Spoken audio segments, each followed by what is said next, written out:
Hi, this is Tom Needham, and you are listening to The Sounds of Film. And joining me once again on the program is one of my favorite guests, Peter Joseph. Peter is an American musician, filmmaker, author, and activist. His most recent film was the live-action movie Interreflections. Other projects of his include the award-winning Zeitgeist film series, the Culture in Decline web series, and his book, The New Human Rights Movement. He currently hosts the Revolution Now podcast. Thanks, Peter, for joining me again on The Sounds of Film. My pleasure, Tom. I appreciate the introduction. Oh, yeah. Well, I'm so excited to talk to you. I should mention for those Zeitgeist fans out there that Peter is working on a new Zeitgeist film, and we'll probably mention that later on in the program. But I'd love to talk to Peter about some of the major events that are going on in the world. Throughout much of your work, Peter, you've been examining and critiquing capitalism. As you probably know, several banks recently had to be bailed out. Some people think there are more bank failures coming. I'm not sure. But I know you have a real understanding of the problems of our banking system. So I'm curious, what do you think about this recent news and where we're heading? Well, I think the key word is speculative failure. The problem with the whole financial system is it's completely intertwined with what we generally call Wall Street, which is a giant gambling casino, which spills over into all sorts of financial shenanigans through cause and effect. The recent failure of the banks, Silicon Valley Bank, for example, lots of ties into speculative interests. And of course, the interest rate rise of the Federal Reserve spoiled a lot of their treasury holdings, which again are speculative interests. So the fact that the banking system continues, even though there have been attempts over the past number of decades, well, even going back to Roosevelt, where they made firm barriers, right, between speculative investing and banks where people, position their money, so to speak. We could talk about that. Obviously, when banks have reserves on file, they take your deposits, but they don't really have them. They don't really loan them out either. But that's again for another conversation. I'll try not to be too tangent oriented here. But what we have in the macro picture is this ridiculous system that's based largely on speculation, that hedges itself with speculation, and you build, such as the derivatives markets, quadrillion dollars, which still floats out there, and there's no regulatory oversight because everyone's basically bought off in a kind of corporate Wall Street upper 0.001% game. And of course, the positioning of these institutions is so massive. Their influence is so strong. They're so integrated that they can't really fail. So, at least in the Silicon Valley Bank failure, they bailed out the actual people that were putting their money in it. But usually that's the other way around, and everyone kind of gets screwed. So, I don't know. It's indicative of a symptom of the entire system, which basically reduces economics down to a little widget.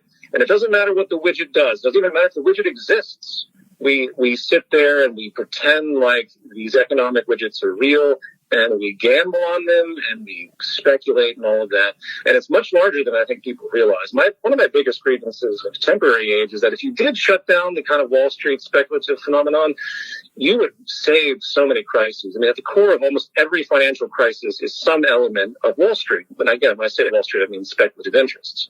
It's not just people actually in Main Street, engaging in trade and production. It's not, real goods. It's this multi-quadrillion-dollar asset building fantasy that is little more than a Las Vegas casino. In fact, I'll use that as a perfect analogy.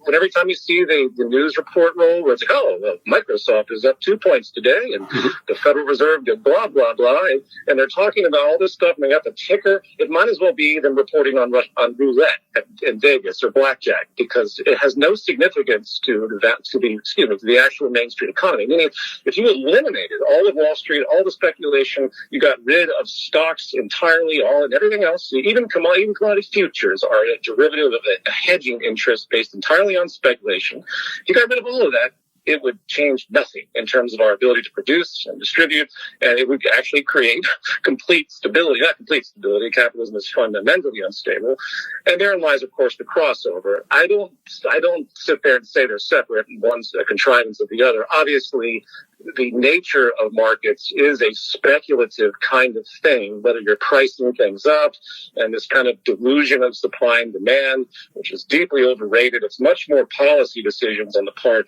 of these sectors that, move things like inflation and all that. But it's still built into it. There's still the widget. Like Wall Street basically is the reduction of the widget. It doesn't matter what it does. As I said earlier, it's just that people will find value in it and then trade it for profit in some way.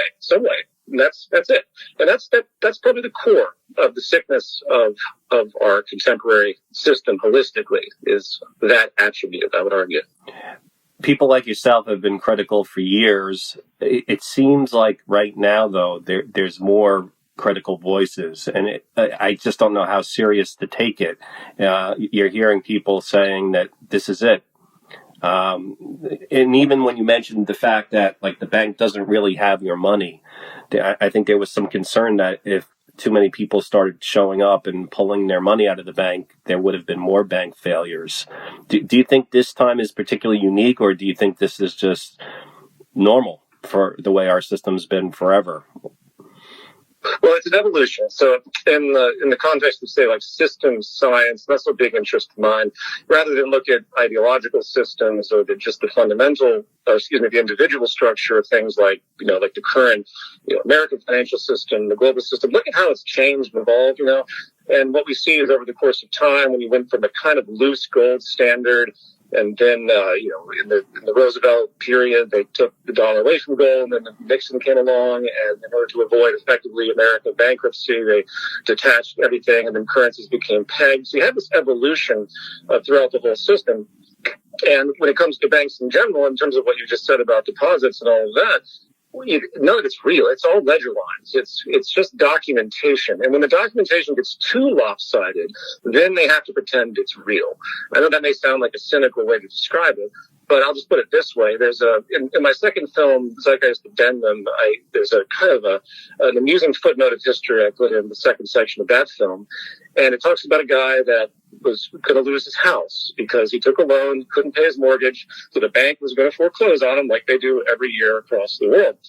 And he took him to court, and it was a small little court, and he was able to convince the judge, rightfully so, that there's no way that they should take his house because the money they lent him was money they made out of thin air based on reserves, which is what banks do. Banks don't loan you money they have. They loan you money they make out of thin air based on their reserves, which is just a proportional relationship. It's just a ratio. And there's certain limits to that, but it's all very, very flexible. So anyway, I won't go into too much tedious detail on that. And for a brief period of time, this character, an excellent footnote in history, actually won the thing. The judge literally said, we can't take this guy's house away when the bank provided something that made out of thin air for him to buy it. And that gets to the heart of the entire banking system. Not to mention, and I'll just extend this a little bit, and if you want to expand upon it, I certainly will. Even more insidious to this process, that the fact that these banks are given carte blanche ability to do something, do the impossible, really. You're making something out of nothing. And that goes against every fundamental notion of economics. That is the fatal flaw of money in general. Even if going back to the gold standard, doesn't matter. It's still a completely artificial concept. But now today, through this whole evolution, once again, the system evolution, all of our money is made out of debt. So every time someone goes to a bank and they get a mortgage loan, they're instantly put into debt. Now that debt is made on the spot as well, because again, the bank makes it out of thin air. So what we have in our society, and this is probably the most insidious, class oppressive, slavery-inducing coercion that any society could ever conceive of, is we have all the money in existence made out of debt. And what that means is that some people have the value of that money that they can spend, they have the actual credit, and then other people have the debt, and it's inevitable. And those are the majority. The majority hold the debt of the entire world, while the minority take the value and the credit. And it's through this kind of trickling up process. You hear the phrase trickle down economics. Actually, it's the exact opposite. The entire economy trickles up money from the lower classes. Because it's the lower classes that take all the mortgages, right? So think about it. All that money that people have, that huge amounts of right now private debt, like it's stunning amounts. In fact, it's a great indicator of the impending collapses to come, because there will be a tipping point where people simply can't pay their mortgages and their car loans and their credit cards anymore. But they hold all that, they make all the money through their credit card debt, through their mortgages, through those loans. And then what do? They spend it all on Amazon. And they basically reinforce the billionaire class, because there's no there's no equitable distribution in any of this. And again, the burdensomeness is so staggering that they're constantly submitting to subpar labor. They can't get out of the hole because literally it's impossible. So the majority of the world is locked into kind of debt slavery, and they don't see it as slavery because there's not one slave owner. There's a whole corporate architecture that's the slave owning system. And it literally does, again, back to system dynamics as a system evolution. This is a slavery based system. The difference is it's not abject. You want to create a system where everyone is constantly in a position of coercion because they have to pay bills, and then they will submit to you at low wages in general, as the stagnation of multiple decades doesn't even keep up with inflation. Like you have anyway, you know all that stuff. Yeah, and that is literally what our entire economy is in its one giant class war. And I wish people really came to terms with that. I'll finish by saying this: if there's any singular thing that people should be out in the streets, angry about, it is the global debt-based currencies that dominate everything, that force coercion, not to mention it's destroying the ecosystem. Because think about it. If the vast majority of people are strapped and they constantly have to submit to labor, that means they're submitting to economic activity. They have to. They can't just sit still, right? In fact, the thing that will destroy our economy faster than anything is any kind of lull. Like, you can't even go a day without economic transactions. The whole system would collapse, which is insane in and of itself. But on the environmental front, it pushes perpetual production and creation. We call it innovation, which is not. It's waste. So everyone is trying to come up with the next stupid thing to promote. They're trying to be entrepreneurs, to get a coffee cup that can do your taxes or something obnoxious. And you end up with this just spectacle of lunacy that is extremely environmentally destructive. True economy is conservative. It's not based on growth, which is truly a cancerous phenomenon. I mean, anyone that says they're an economist that thinks growth is a good thing doesn't know what they're talking about existing on a finite planet. So you can see how that kind of stuff interweaves, and it's just, if the debt thing could somehow be addressed, which you won't see, I would have a little bit more hope for the future, at least in terms of the integrity of society. Well, but there isn't one activist, there's not one politician, nobody is out there calling out the fact that the whole thing is based on debt slavery distributed across a corporate system that continually screws over the lower middle class. Well, one of the things that used to kind of alert people to the fact that maybe debt was not such a great thing was that all of the major religions, I believe, at one point or another, used to really promote the idea that lending money and charging interest was a bad thing. And it seems that most of the religions now don't really even, stress that point as much anymore, so that the average person doesn't even really think of it as any kind of act at all, really. They had jubilees as well. Basically, the math was intuitively understood because, as I put in my prior film, if you have an island of 100 people and everyone takes a $10 loan and there's $1,000 in circulation, but then 10% interest is charged on that loan, suddenly you immediately have more money that has to be paid back to the bank that even exists. So, in other words, it's a game of musical chairs. Like the inevitability of bankruptcy of both the individual and businesses and nations is just that, inevitable. Yeah. And that's, you think that, but again, it messes with the math. Like this is all a religious economy.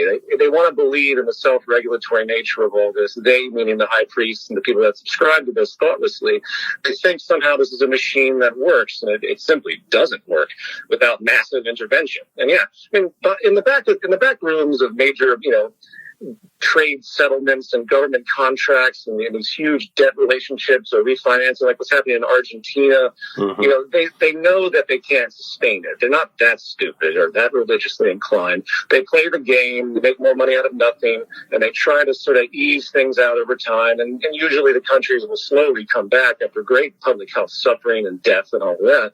But it's completely unnecessary. Let me ask you another financial topic that, at least here in America, there's a growing number of people who seem concerned, is that there's a bunch of countries, the BRIC nations, who are coming together, supposedly Russia, China, Saudi Arabia, Brazil, Iran, and others, looking to come together and offer some kind of alternative to the U.S. dollar.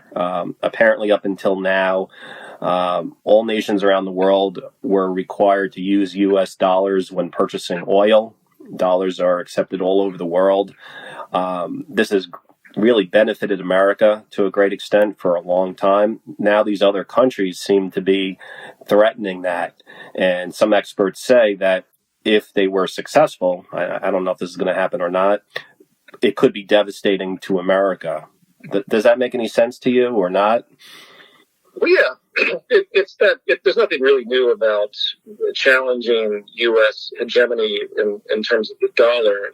China's been talking about that for a long time, but the union of Brazil, China, India, and Russia, BRICS, is a little bit more of an attempt to get a trading bloc going, kind of like the EU, and that if they can get people to participate with their new currency, then they can start to challenge, kind of like the EU challenged the dollar, even though it's kind of very much balanced this point. And the US dollar and the EU are kind of like that bipolar balance in the world in terms of trade settlements. Sorry, it sounds tedious to talk about people listening, but these countries hold foreign reserve currencies, and they hold the majority of it as dollars, and the euro is second, which means there's always great demand for the dollar. And as you just said, the petrodollar, which was arranged in Saudi Arabia, a couple of decades back, which is pretty much universal. That means that if anyone wants to buy oil on the international level, they have to use U.S. dollars, meaning large-scale production purchases. They have to use U.S. dollars, which again forces even more demand for the U.S. dollar. And you're right, the U.S. dollar basically is what maintains the absolute ridiculousness of the U.S. economy, which is $18 trillion of debt or whatever it is, and has this exceptionalism that no other country really has. I mean, we can get into central banks and making money out of nothing, but the U.S. as a military and financial hegemon can do things that no other country can. And it gets away with so much that the math just never calculates. And it is a threat, but I would say that it's in its very infancy. And the U.S. will not go down without a massive fight, which might be part of why the antagonism, and I'm not saying this is explicit to BRICS, but as we've seen in other cases of, basically global war, when these things start to destabilize, you see all these other things come into place. So right now, all the China, Russia, and the U.S. are all massively reinforcing their militaries. You've got the Taiwan debacle, which the U.S. wants to keep at bay for geopolitical reasons and trade reasons. And just again, it's the same idea fundamentally as Russia and Ukraine, except just a different variation. The U.S. wants to maintain these power structures, and so do the other parties, and rightfully so. And by the way, Russia and China, these sort of demonized countries, they're no worse or better than the U.S. That's something that the propaganda machine needs to understand. There are lots of human rights abuses in all these countries and all of that, but yet, yes, the U.S. has the largest prison per capita. I mean, we people complain about, like re-education camps and whatnot in China. We have millions and millions of minorities in prisons, right? Like, how are we that much better in terms of our human rights? And obviously on paper we're better.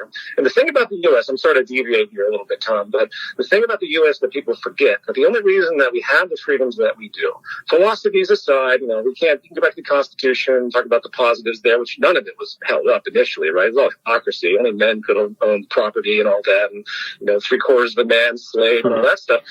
But the only thing that gives this country its seemingly positive thing, the only reason all these poor migrants are coming from Mexico and around the world because their own economies are collapsing, is because of the abuse the U.S. has conducted as a colonial power. We have raped and pillaged the world, particularly the global South, and to a great degree the Middle East. And it just seems like our system works, but really it's just like that house on the hill that has robbed everybody. And on the lower level of that hill are all the poor people that are regrouping to figure out how to take down the house on the hill because of what the force of that house has done. So does that make sense? There's all these factors that come into play. So I see it as an equal power distribution problem because, if Russia and China do eventually gravitate into power that's comparable to the U.S., whether militarily or financial, it's pretty much just as bad as it is now. I make that distinction just because I'm so tired of hearing about this sort of American identification with these ideas of liberty and whatnot. And we don't really think deeply about the fact that the entire world is at war with itself. We are in perpetual competitive antagonism. And the goal is to create different monopolies in the economic sphere, just like in the corporate sphere, so you can overpower your your competitive antagonists. And that is simply what we're seeing with BRICS. And I'll just conclude by saying I think it would be decades. Without some kind of major conflict that destabilized things in a way that was very unexpected, it would be decades before BRICS could really ever come to compete with the dollar. So it's not going to change anytime soon. Well, you did mention the military, though, and besides the BRICS stuff, it does seem like Russia and China are coming together with the war in Ukraine, and you mentioned Taiwan. You know, one of the things you said is that America is really no better, in terms of some of the abuses that we do here. And, one of the things I can't figure out is, like, as it seems like there's this major switch right now in terms of the way our mainstream media and the government's talking about China, which they weren't doing not too long ago. The reality is that all of U.S.'s major corporations have major ties to China, and I just can't see how that's all going to work out. Every single company in America is just doing their manufacturing over there. So what would happen if we were to, or is that not even a possibility because we have so many economic ties to China?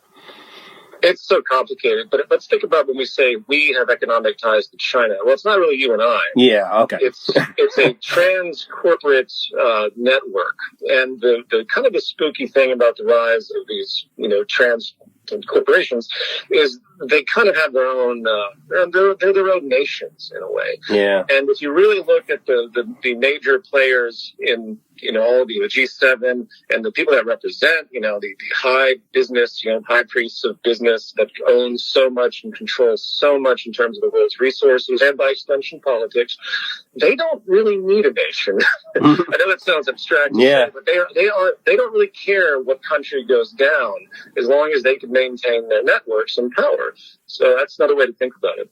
So do you think there's any chance, I mean, I know this is just guessing, but do you think there's any chance that corporate heads are just giving up on their previous attachment to America, and maybe are willing to, align more with China or some other system, and let the current system in America, just end? Well, when we say system, I would argue that fundamentally the systems are the same because we're dealing with basically trade. We're dealing with the core trade system. The only difference between these countries is how they choose to regulate the capitalist structures they have. So China, which is ironically called the Communist Party in China, the U.S. loves to use that as a demonizing rhetoric as if they're even remotely communist. They're not at all communist by any stretch of the imagination. What they have are deep state controls, which on many levels, if the U.S. was even remotely smart, they would do similar things. But that's for another conversation as well.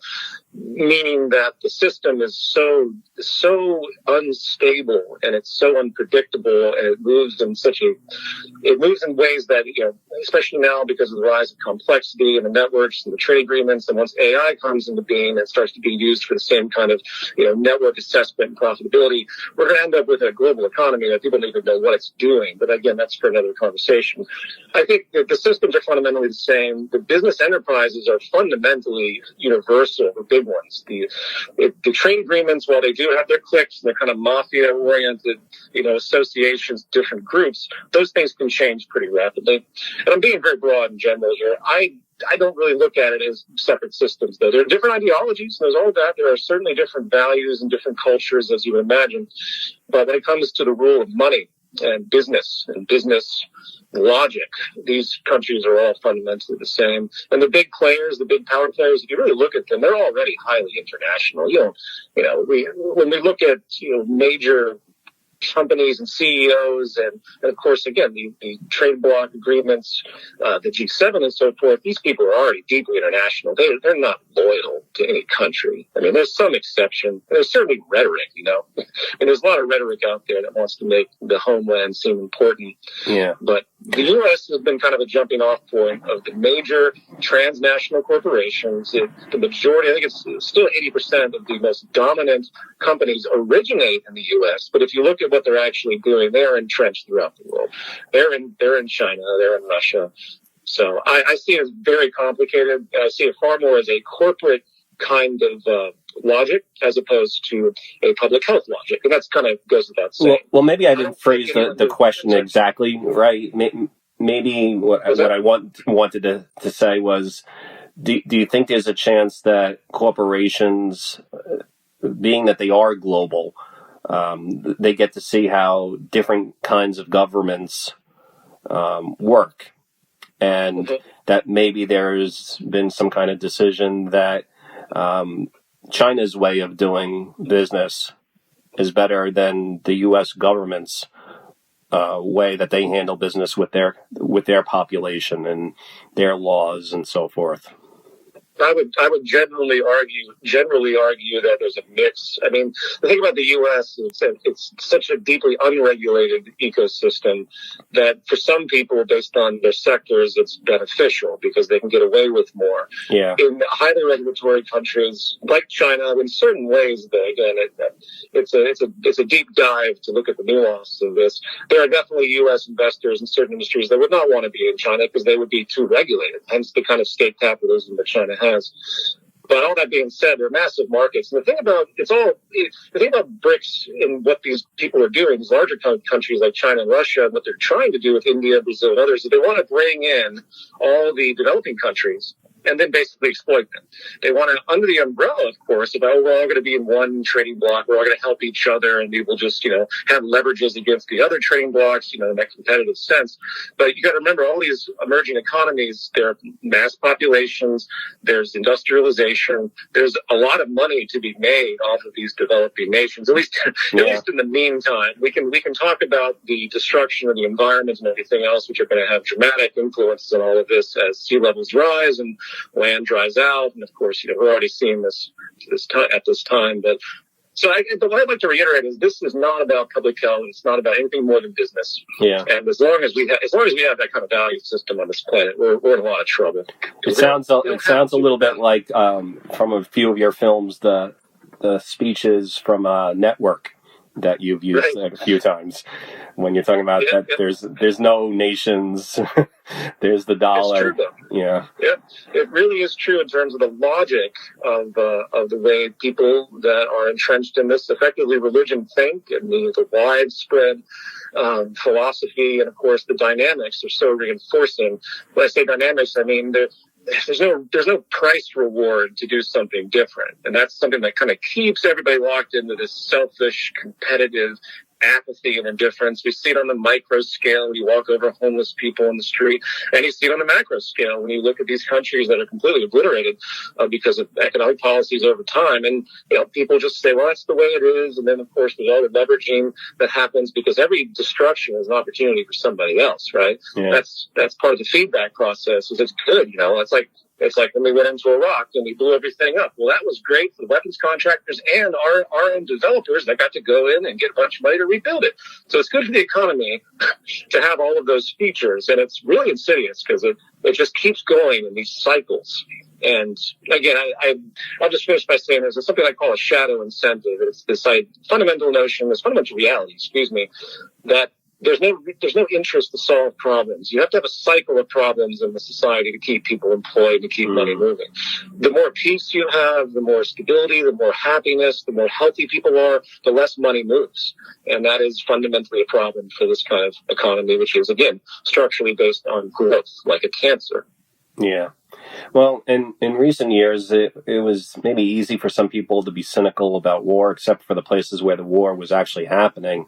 You mentioned, we'd have a war and some Iraq or whatever would be destroyed, and then people would go in and companies would go in and rebuild and make a lot of money. I wonder if that's what's going on in Ukraine, or should we actually be concerned? There's a lot of talk about nuclear war. Again, we were just talking about China and Russia, and is this World War III? How much of this is just, again, pumping up the fear, a money-making opportunity, or is this one that we should all really be scared of, in your opinion? It's all stuff to be scared of, because you have these lobbyists in the West that, the Afghanistan war finally ended and we completely destroyed that country after 20 years. Didn't even attempt to do anything positive for that country.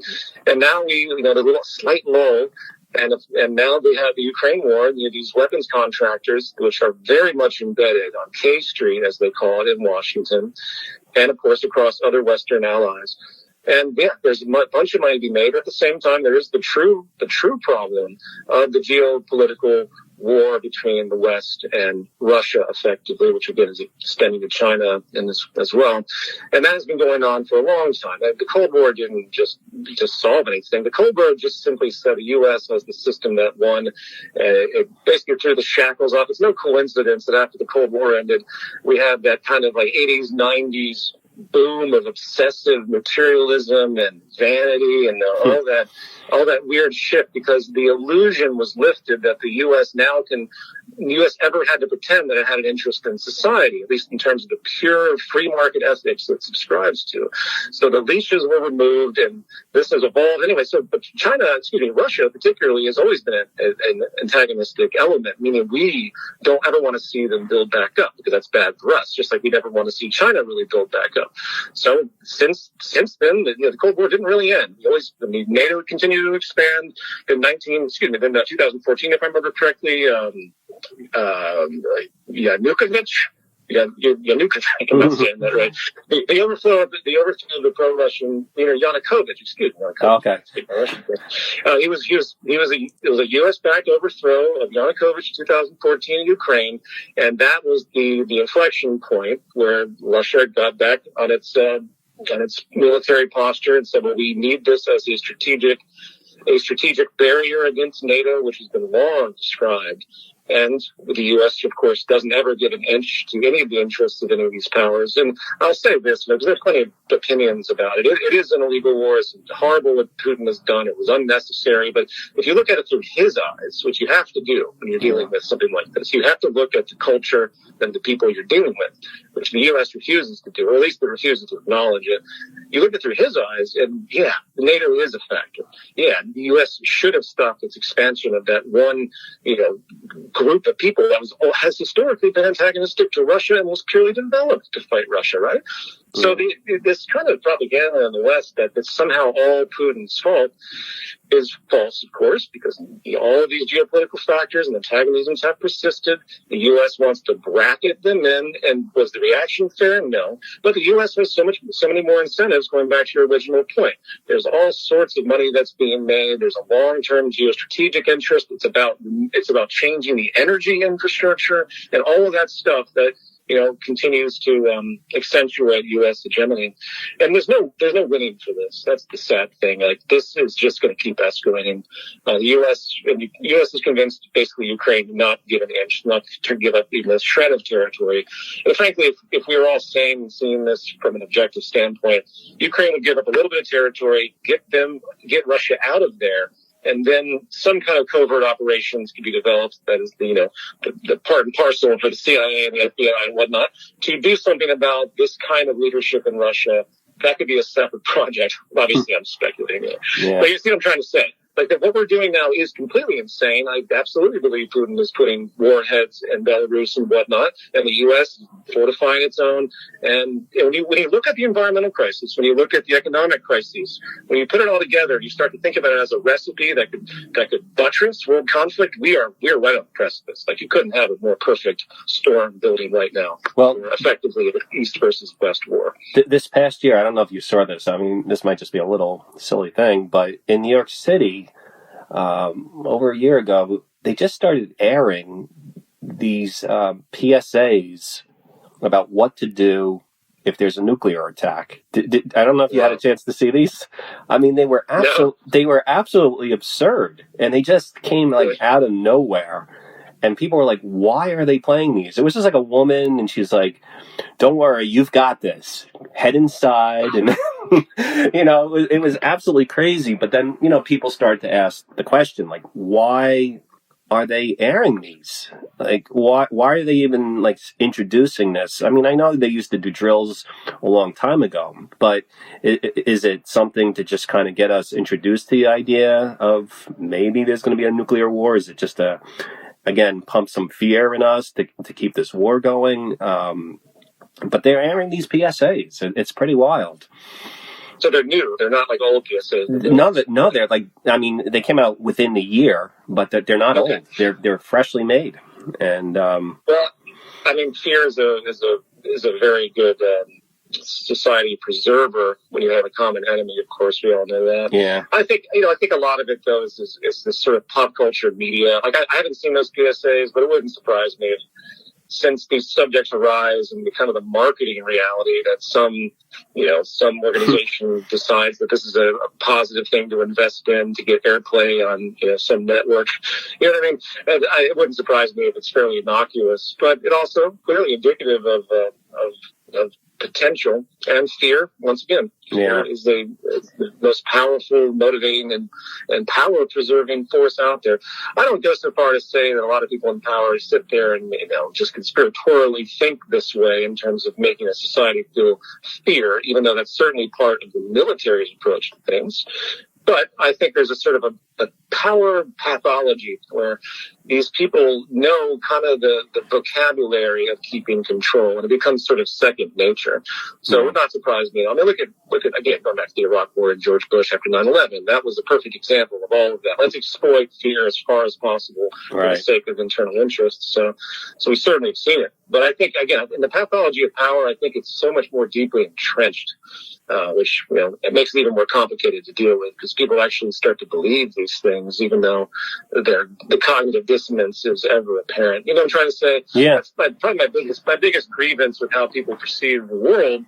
And of course, I've done lots of different media things on truly conspiratorial things, which of course exist. But the true dangers out there are actually the pathologies, the belief systems, and the ideologies. Particularly going back to the economic religion. We have all these things we need to do to stop the destruction of the ecosystem and to stop cultural and national and group antagonism, and none of it's being done. In fact, it's going the opposite direction, primarily because of people's pathological belief in the economy that we currently have, right? Yeah. So. You mentioned the Iraq War. One of the things I remember during the Iraq War was that here in America, there were protests against the war, but they were mostly on the left. And one of the things, I'm just kind of curious what your thoughts are on this. There was recently a very tiny anti-war rally in Washington, D.C. that was unusual in that it was people from the left and the right coming together to protest.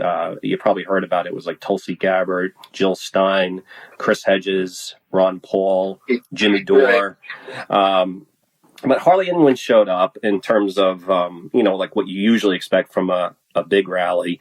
And the media criticized it terribly. And if they even covered it at all, they mostly didn't cover it. But the thing that surprised me even more was that, and this has been going on for like the last couple of years, I'm getting confused a little bit in terms of where the left is these days. Like with the war in Ukraine, there are some that are asking questions about it or being a little bit thoughtful and critical, like some of the things you were just saying. But by and large, it's almost like if you're critical of the war these days, people immediately somehow would paint one as being like a Trump supporter or an alt-right guy. Or, I mean, it used to be a thing like in the 60s and the 70s and the 80s that the anti-war movement was largely, not exclusively, but largely the left. And it doesn't seem like it's that way anymore. In fact, it's almost being portrayed as the opposite. Why is that? That's a good question. I think it's speculative. I totally understand what you're getting at. And the nuance of something like Ukraine, you could see how the different ideologies well, again, we're being very general with left and right. It's kind of dangerous to be that vague, but I know you understand that. But, okay, so Russia is perceived as an aggressive force against Ukraine. I can see plenty of people on the left saying, well, that's bad. That's bad. At the same time, I can see plenty of people on the right saying, well, we have to preserve, U.S. hegemony against this old evil power, the Soviet Union, and they jump on board in support of it simultaneously. And then the detractors will have a similar kind of rationalization process.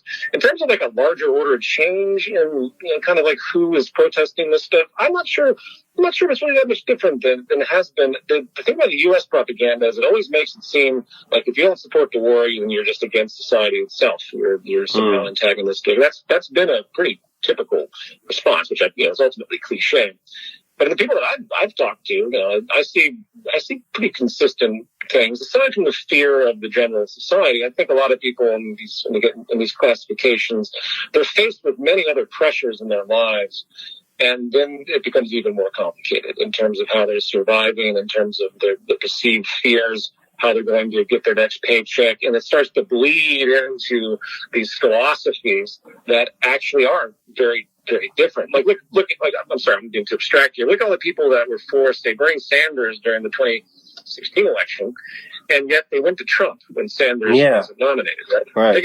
That is a very, very, very weird move. But that represents an even deeper complexity in the way people have molded their thinking, because it's not really about social progress at that point. It's more about a war between groups and an alienation with the power establishment itself, which probably explains why Trump became into power. Anyway, it's not like anyone said, Trump is going to have better policies for our health. They said, we're so sick of everything that's happening. This guy seems like he's somewhat off the beaten path, and that's good enough for us. That's, let's get the janitor in there. Maybe he'll do a better job. It's basically the logic.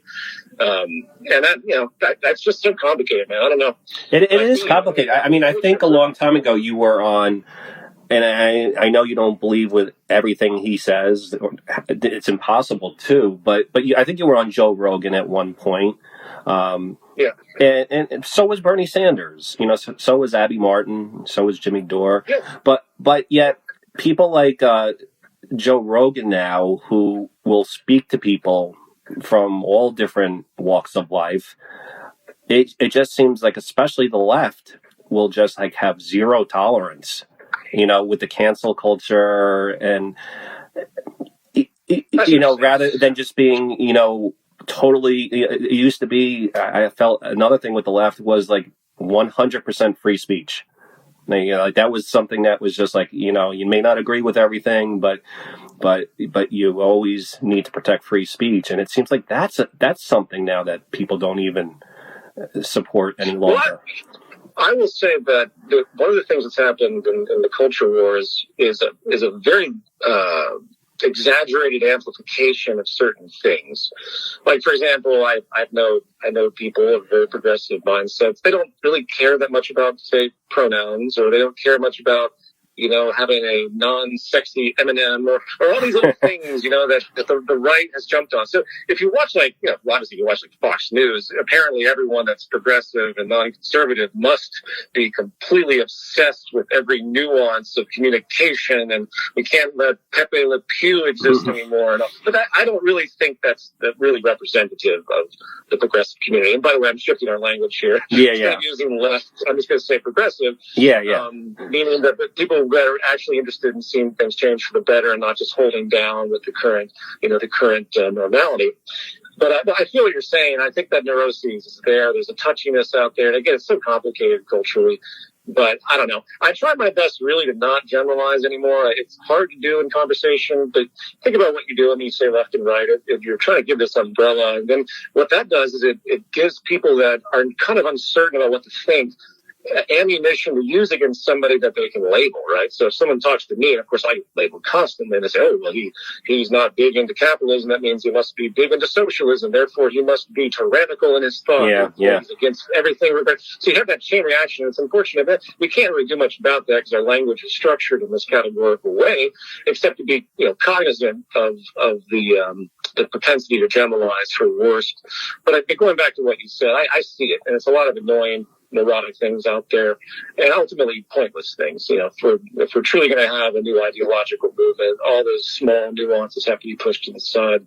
And you know, we're looking at Elon Musk and the supposed interest in free speech. Is that really what he's doing? That's not really what's happening in the realm of Twitter. He's actually doing a lot of things that are of a highly non-free speech nature. He just puts it into a particular context. And he's another example, and I don't want to go in deviations here, but he's another classic case study, kind of like Joe Rogan, where they're so strange in their beliefs at this point. They're a mixture of these complex rationales. I think in terms of Elon Musk, far more driven by money and business and the success associated to that. And the games that he plays with all of this are just that. They're games. But again, I don't want to deviate. No. Anyway, it's good. Yeah, it's all very strange. But I'll just say one more thing. Like Elon Musk, you think that he'd be a progressive liberal character, but actually, if you look at his values and what he says, he's conservative. But yet he supports seemingly progressive ideas, right? Right. So it's this complicated, it's a mess out there in terms of what people are doing. And I'll just conclude by saying I think it's fundamentally a front, too. It's really self-interest, business-minded people, or they're really about their ego and their personal public representation. They want to be perceived a certain way, and therefore they play this kind of dispersion game.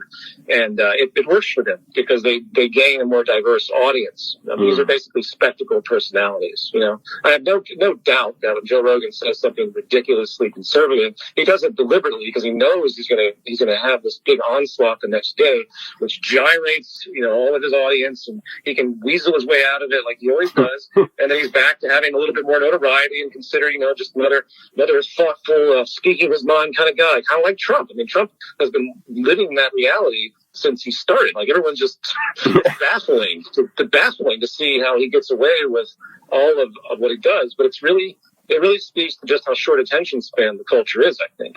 And if your drive is there to just get press and to be noted, it's amazing what you can get away with. Look at people like Ann Coulter.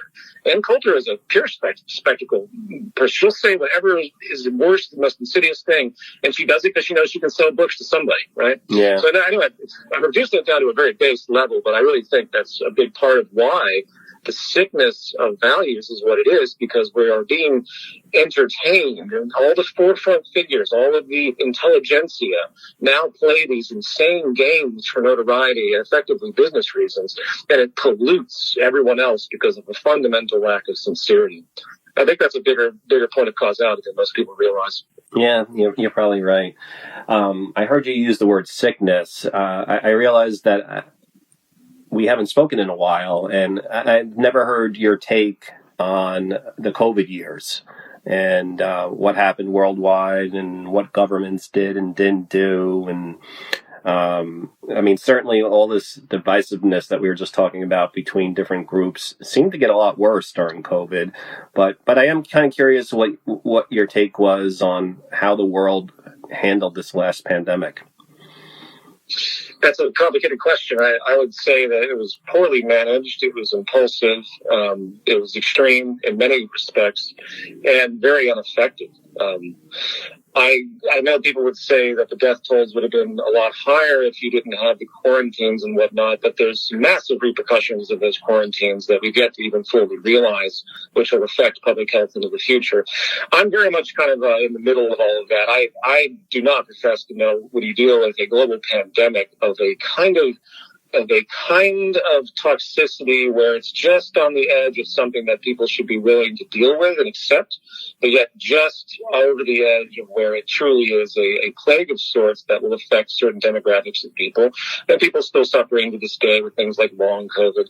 And it really brings into question the sort of integrity of society and how, to what degree we want to care about others. I think that's really the message. Now, that's different, of course, from the corporate response, the absolute profiteering of the pharmaceutical and medical industry, and even the kind of monopolistic qualities. For example, there's something that I'm just going to throw out there that people can research.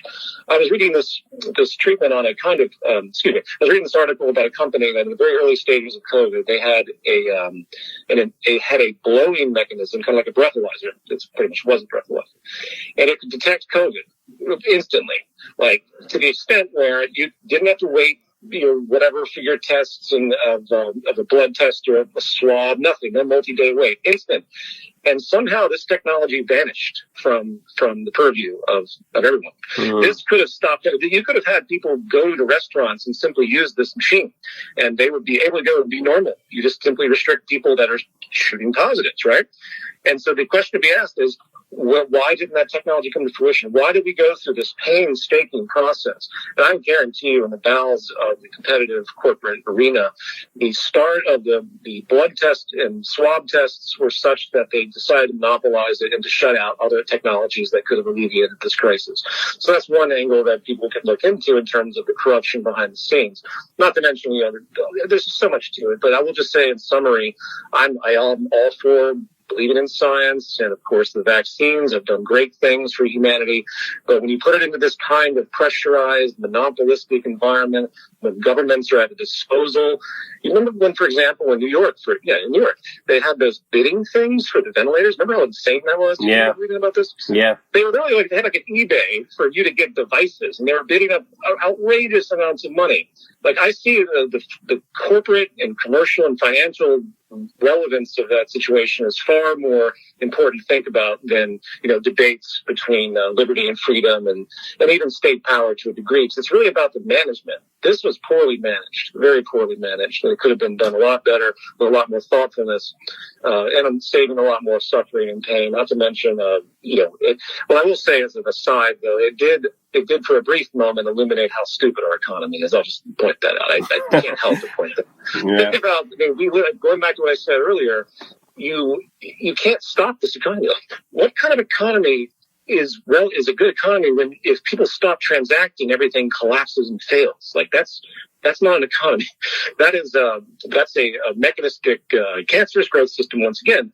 And the fact that, the fact that people didn't sort of realize that we need to do something different and create a stable economy, and of course, on a different level, respect those that actually allow our society to run, the workers that were delivering food and everything. It's like the society got reduced to its bare bones, and no one learned anything from that.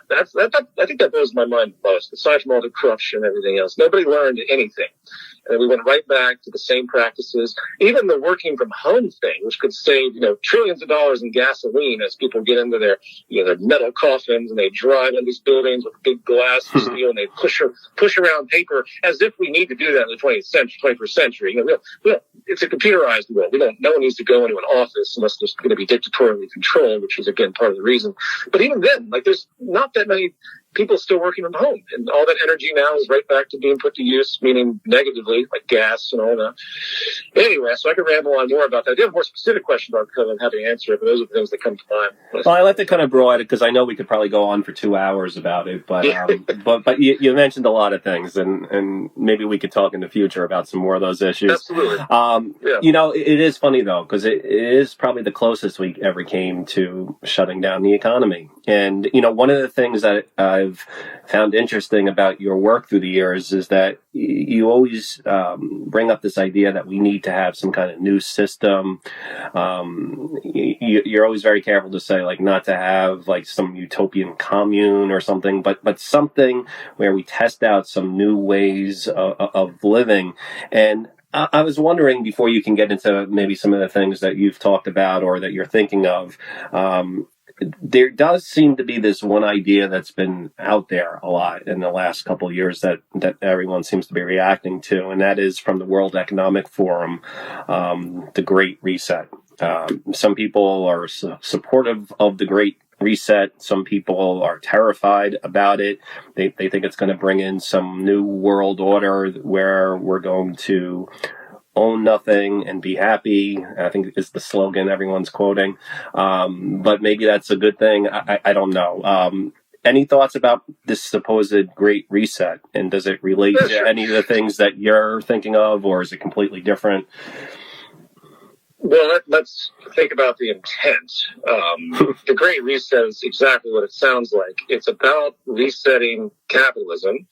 It's about preserving the market economy, not transcending it. And the nuances that they put within it, such as this idea of owning nothing or an access economy, these thoughts have been around for a very, very long time.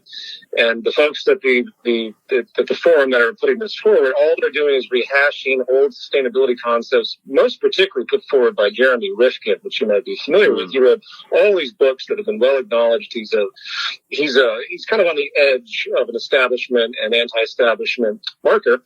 And so the Great Reset is nothing more than a non-progressive way of preserving the market economy and getting some kind of secondary infrastructure. Ostensibly, it's not explicit. If you read these documents, there's nothing explicit. Okay, so they say, "Oh, we're not going to own anything. We're going to have access to things." Well, how is that supposed to work? Has anyone talked about that? So it's all rhetoric, it's all nuance, and it builds on a kind of ploy for sustainability based again on the work of people like Jeremy Rifkin and other so-called futurists that have thought about deviations within the system. As far as your question of how it relates to the stuff that I talk about, it's completely different because I'm talking about transcending the system and the literature and work that I put forward and my associates put forward. This is about getting away from market dynamics in the strongest way we can, not just alleviating property in its forced explicit function that we have today where everyone owns one of everything. But that doesn't make sense from a sustainability standpoint. An access society does make more sense. For my new film, or I've got a couple of different projects going on, I went and interviewed some of these sharing networks and tool libraries and time bank people that have been doing counterculture things in what is really a minimal form, but it's sustainable. The principles are there. So you do have these kind of things that have been floating around for a long time, which are positive, but in the context of the Great Reset, this is again, it's a preserving of the current establishment process. So if you can create a system that doesn't threaten power, then everyone's fine. Meaning they don't care. And what they're pitching there ultimately is there's no threat to power. Everything stays exactly the same. But if you choose to actually change the economy and make it resource based and get different types of infrastructure together to alleviate all of poverty, and you create more democratization, say more peer-to-peer concepts, lots of things I could go into, I've written about. What you're eventually doing is you're wearing away the power system. That's just an inevitable consequence of changing the economic system.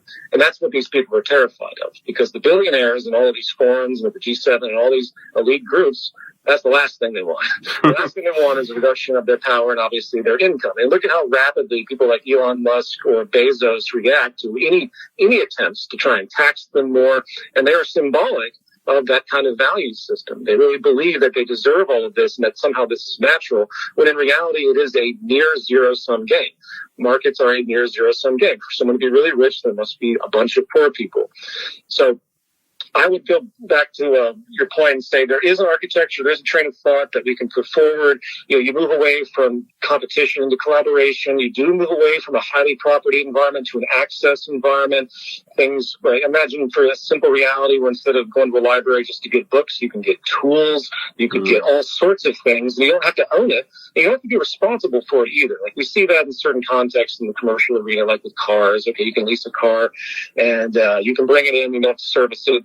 If there was any singular thing as an aside that would really help the sustainability issues, everything that we buy should be at the mercy of the company that made it when it comes to servicing and recycling. So if you buy an Apple computer, you don't just throw it in the garbage when it dies or submit to some vague recycling for electronics.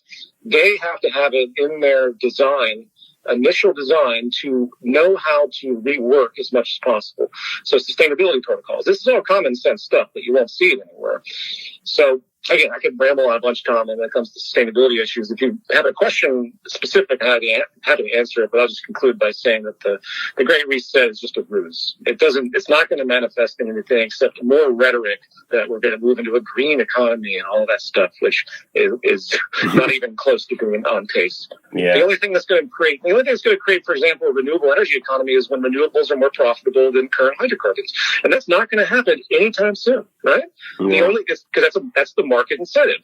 And that's what people predicted. Oh, eventually, the solar power and the wind and geothermal, we're going to engineer these systems and it's going to be more profitable. That's like Richard Branson thinking. They think that we're going to, and Bill Gates, they think that we're going to solve these crises through the same system that created it.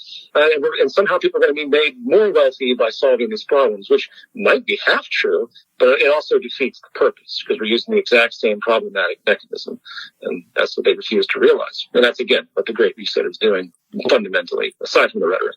Well, Peter, in that last exchange, you mentioned that you've been doing some interviews for a film, and I know we have to wrap this up, but I know a lot of our listeners are big fans of the Zeitgeist films, and you're working on another one. I know you can't reveal too much, but can you give us a little hint at what you're working on and when we might see this?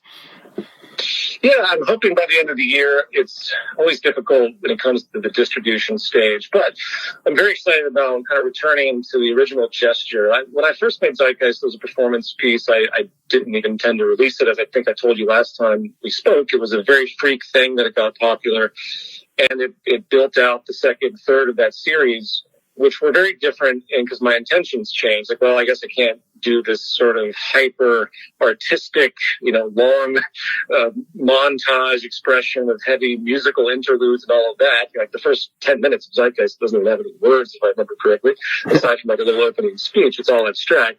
And that's pretty incredible that getting any traction considering most people don't have an attention span for that kind of artsy stuff. So then the addendum moving forward came along. And after that, I decided to close it down because the heat and the frustration of the responses were so oblivious. And I realized that symbol had been so deeply polluted in many ways, even though the Zeitgeist movement, and we've done lots of work and all of that. And so I shifted gears and I did lots of other things.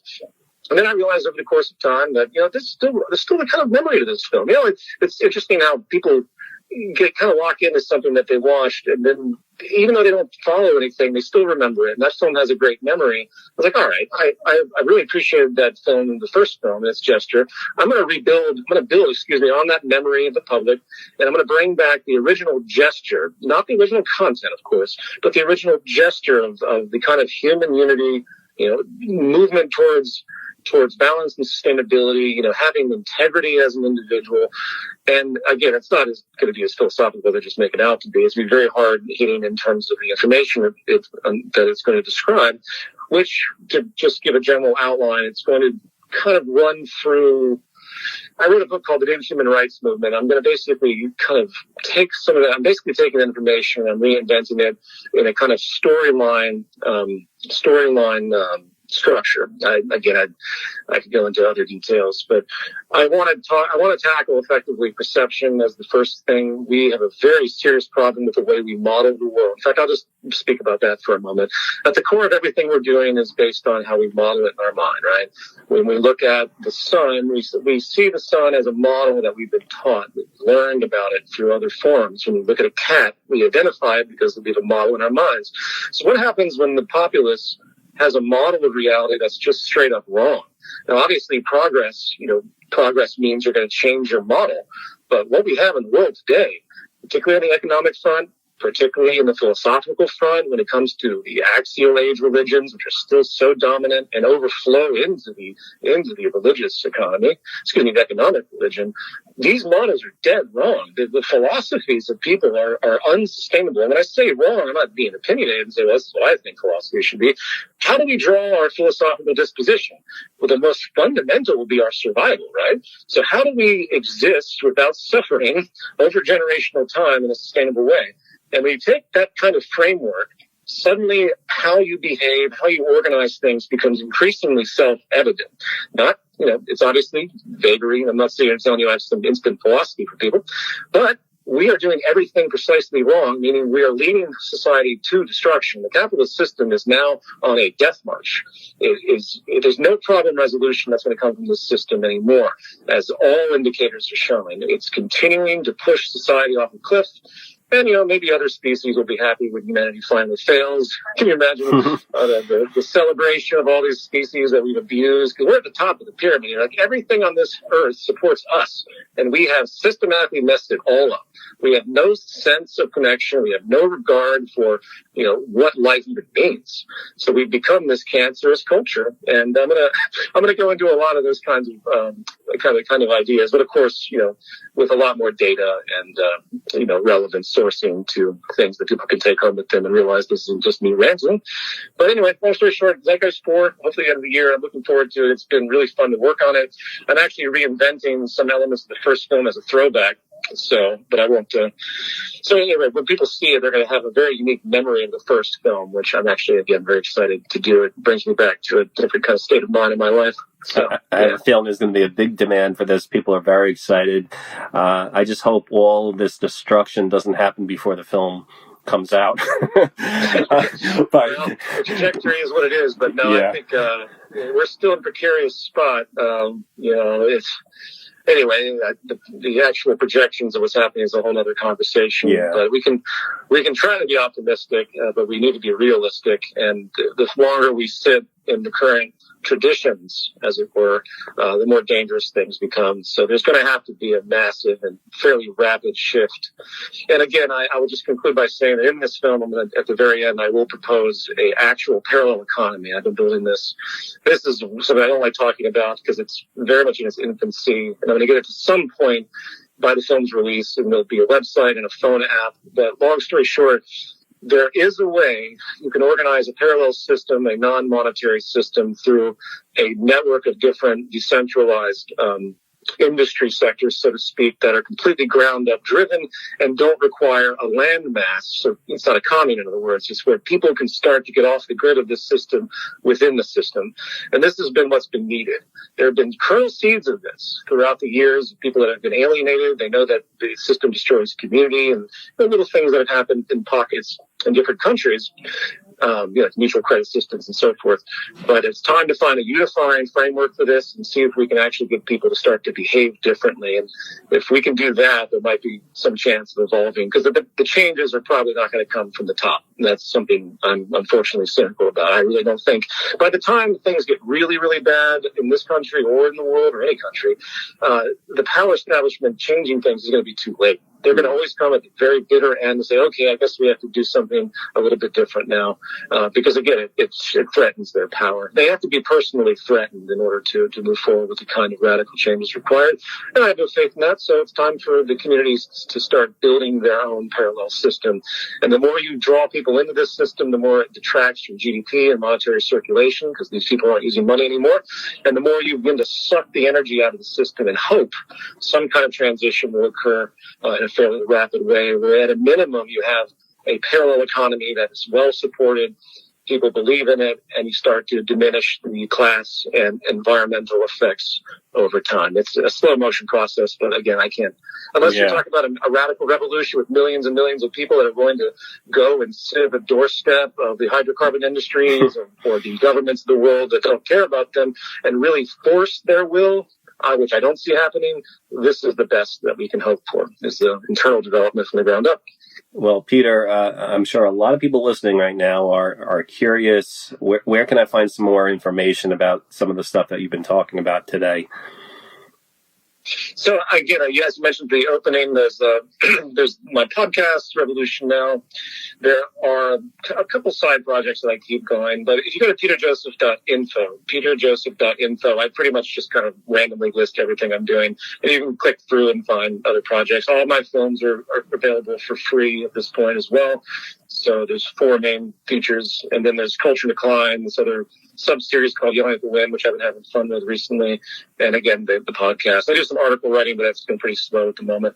So, yeah, peterjoseph.info. And thank you, Tom. I really appreciate your time. Yeah, thank you so much, Peter. It's been a pleasure. One of my favorite guests, and I wish you a lot of luck, and I can't wait to see this film when it's done and to see how this project that you just described comes out. So hopefully we can talk in the future. I hope so, yeah. It'll be my pleasure. So, Thanks again, Peter. Take it easy. All right, you too. You're listening to The Sounds of Film with Tom Needham on WUSB Stony Brook.